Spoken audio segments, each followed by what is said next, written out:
इसके बाद यीशु ने यह जानकर कि अब सब कुछ पूरा हो चुका, इसलिए कि पवित्र शास्त्र में जो कहा गया वह पूरा हो, कहा मैं प्यासा हूँ। सचमुच इस वचन को हम देखते हैं कि यीशु जबकि खुद जीवन जल देने की बात हमें कहता है और यह क्रूस पर से वह उच्चारण करता है कि मैं प्यासा हूँ। और यह कोई नई बात नहीं है, ये करीब 2020 साल पुरानी बात है जब यीशु क्रूस पर थे और उन्होंने यह उच्चारण किया था। और हम अपने बचपन से लेकर अभी तक इसके विषय में बहुत वक्ताओं से सुन चुके हैं, स्वयं भी पढ़े हैं, अपने भी समझने की कोशिश किए हैं कि आखिर ये यीशु क्यों कहते हैं कि मैं प्यासा हूँ। और जब इसकी तैयारी मैं कर रही थी तो मुझे बहुत मुश्किल हुई तैयारी करने में। मैंने 8-10 बार जब लिखा तब देखा कि हर समय कुछ चेंज आ जाता है, कुछ वचन ऐड हो जाते हैं। इस तरह से मुझे तैयारी करने में परेशानी हो रही थी क्योंकि वचन इतना गहरा है और हमारा बाइबल है इतना ज्ञान देने वाला है कि हर लाइन में हमें लगता है कि नहीं, यही उचित हो सकता है, यह उचित हो सकता है। फिर भी मैंने कोशिश किया कि मैं इसका वर्णन कुछ कर सकूं, आप लोगों को कुछ बतला सकूं इस बात के बारे में।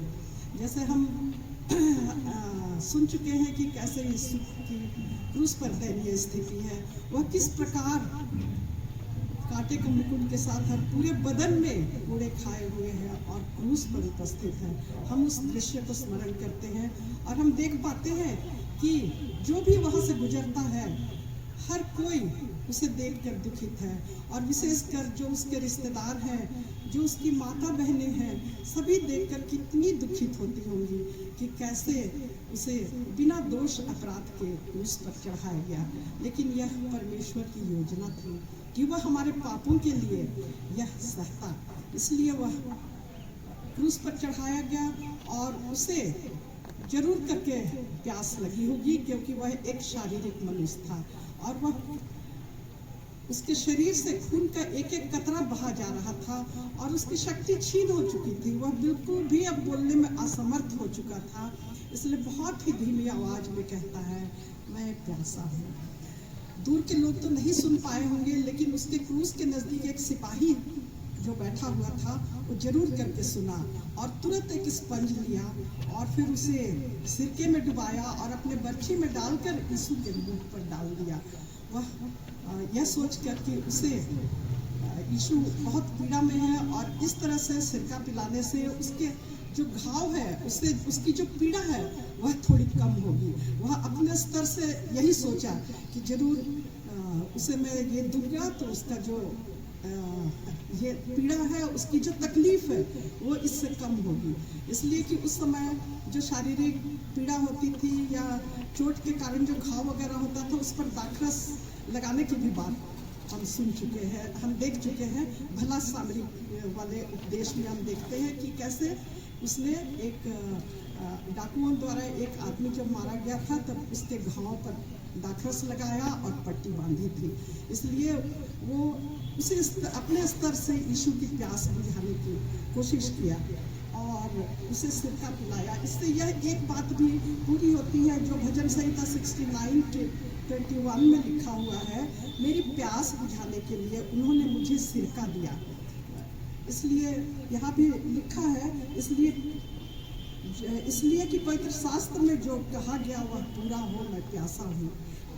यीशु सचमुच प्यासा था और उसे उसकी प्यास बुझाने के लिए उसे सिरका दिया गया, जो कि यह पहले से तय था। यीशु जानता था कि उसे जब वह क्रूस पर चढ़ाया जाएगा तो उसे सिरका पिलाया जाएगा। तो इस तरह से तो वो जो सिपाही था यीशु की पीड़ा को कम करने के लिए अपने स्तर से जो हो सकता था वो किया। लेकिन हम यीशु की इस प्यास को कैसे समझें, उसकी इस पीड़ा को, प्यास की पीड़ा को कैसे समझें, वह हमें तय करना है। मैंने इंग्लिश बाइबल में देखा, मैं प्यासा हूँ का ट्रांसलेट था आई थर्स्ट। तो थर्स्ट को जब मैंने डिक्शनरी में ढूंढा तो उसका 3 शब्द जो था, 3 मतलब मुझे समझ में आया। पहला था प्यास से व्याकुल और दूसरा था तीव्र जिज्ञासा और तीसरा था इच्छा। चूँकि यीशु मसीह तो मरियम के पुत्र थे, और जैसे हम आम मनुष्य होते हैं और हमें हड्डी होती है, मांस होता है, खून होता है, उसी प्रकार यीशु मसीह में भी था। और धीरे धीरे इतनी मार और पीड़ा उस पर पड़ी थी कि उसका लहू बहता हुआ जा रहा था।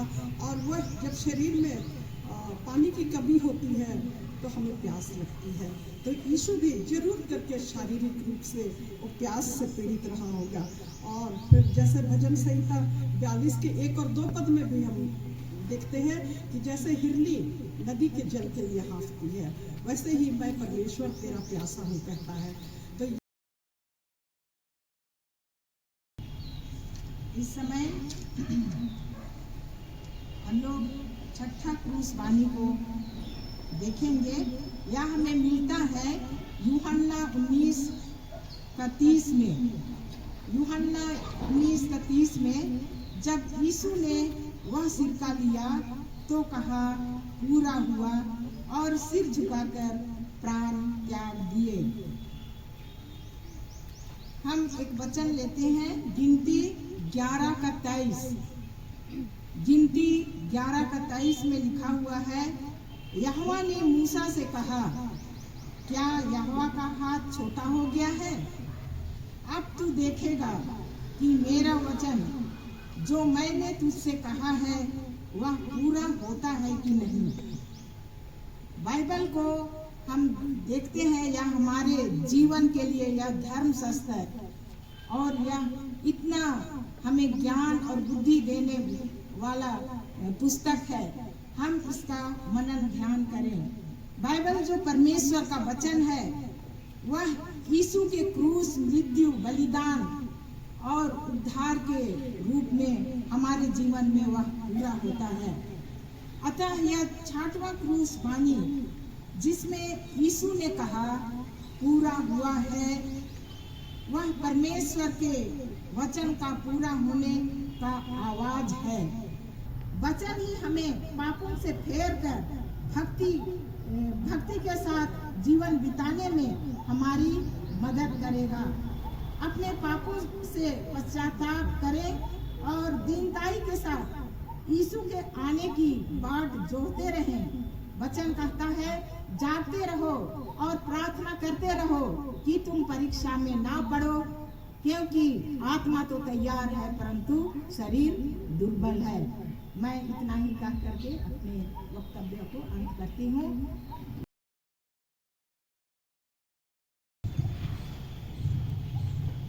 हमने लगातार 1 से लेकर 6 तक में हम लोग क्रूस वाणियों को सुना। हे पिता इन्हें क्षमा कर, क्योंकि वे जानते नहीं कि क्या करते हैं। यीशु मसीह उस क्रूस से उस पीड़ाओं को सहते हुए वहां उपस्थित जितने लोग थे जो उनके ठट्ठा उड़ा रहे थे, जो उनके मजाक उड़ा रहे थे, उनके लिए वे प्रार्थना करके वे मांगते हैं, इन्हें क्षमा कर। यही बातों को हम लोग स्मरण रखें कि आज से 2000 वर्ष पहले ही यीशु मसीह आपके लिए और मेरे पापों के लिए, अपराधों के लिए पापों की क्षमा की प्रार्थना की है। दूसरा हमने सुना कि मैं तुझसे सच कहता हूँ, आज ही तुम मेरे साथ स्वर्ग लोक में होगा। मैं तुझसे सच कहता हूँ, मैं तुझसे सच कहता हूँ। तुझसे के जगह में अपने अपने नामों को हम उसमें रखें, अपने अपने नामों को रखें, और ये स्मरण और ये विश्वास रखें कि आज वो नाम मेरे लिए है। वो तुझसे मुझसे कहा जा रहा है कि आज ही तुम मेरे साथ सब लोग में होगा। प्रियो, आज ये जो वचन और ये जो बातें यीशु मसीह ने क्रूस से आपके लिए मुझसे कहा कि आज ही हम उनके साथ सर्वलोक में, ये विश्वास और आशा प्रयोग आज आपको और मुझे रखने की आवश्यकता है। तीसरी वाणियों को हमने सुना, हे नारी देख या तेरा पुत्र या तेरी माता। माता यीशु मसीह की माता मरियम को अपने शिष्य के हाथों में सौंपा है। प्रिय, आज यीशु मसीह ने इस कलीसिया को, इस मंडली को, इस महिला संघ को, इस युवा संघ को आपके और मेरे लिए अपनी जिम्मेदारी के लिए सौंपते हैं। आज हमें इसमें स्मरण रखना है कि जब ये जिम्मेदारी आज हमें दी जा रही है तो उसे पूरा भी करना है। हम चौथा में देखें, हे मेरे परमेश्वर, हे मेरे परमेश्वर, तूने मुझे क्यों छोड़ दिया। यीशु मसीह की उन बातों को हम लोग स्मरण रखेंगे जो पीड़ाएं, लगभग 10 ऐसे पीड़ाओं को यीशु मसीह ने हमारे लिए सहा है। उन्हीं में से एक पीड़ा यह है जब यीशु मसीह क्रूस में से कहते हैं, हे मेरे परमेश्वर, हे मेरे परमेश्वर, तूने मुझे क्यों छोड़ दिया। आज प्रियो, आज हम इस संसार में, इस कलीसिया में ठहरे जाते हैं तो हमारे लिए जो भी कठिनाइयाँ आती है, जो भी बाधा आती है, हम अपने मनों को छोटा ना करें कि परमेश्वर आपने इस कलीसिया में तो हमें ठहरा दिया और उसके बाद हमें छोड़ दिया। ये प्रियो, आज परमेश्वर हमें कदापि नहीं छोड़ते, वरन हम उनके साथ निरंतर प्रार्थना में लगे रहे। पछुए वाली हमने सुना है, मैं प्यासा हूँ। यीशु मसीह ने इन बातों को कहा, मैं प्यासा हूँ। प्रियो, हम लोग सुन चुके हैं, मैं प्यासा हूँ। वे चाहते हैं कि उनके जो विश्वासी हैं, उनके जो मसीही लोग हैं, इसी प्यास के साथ उनको वचनों को स्मरण रखें और अपने मसीही जीवन को व्यतीत करें। इन्हीं प्यास के साथ यदि प्रियो हमारा प्यास बुझ जाए तो आज हम यहाँ पर बैठे हुए नहीं पाएंगे। हम नहीं चाहेंगे कि हम आज गिरजा ना जाए, परंतु प्रियो इस प्यास को हमें आज नहीं बुझाना है और उस प्यास के लिए हम जितने भी हो सके परमेश्वर के सम्मुख हम अपने जीवन को व्यतीत करें। छठे वारी हम लोग ने सुना, पूरा हुआ। परमेश्वर के हर एक बातें जो आरंभ से की गई थी, वह वचन जो देहधारी हुआ और मनुष्य रूप में आया, उन्होंने हमारे लिए कोड़े सहे और क्रूस मृत्यु को सहे। हर एक बातें जो भविष्यवाणी के द्वारा की गई थी, आज नया नियम में उन बातों को हमने पूरा होते हुए देखते हैं और यहीं पर यीशु मसीह कहते हैं, पूरा हुआ। प्रियो, आज जब हम अंतिम वाणी को सुनते हैं जो हमें मिलता है, लूका रचित सुसमाचार अध्याय 23 उसका पद संख्या 46 में,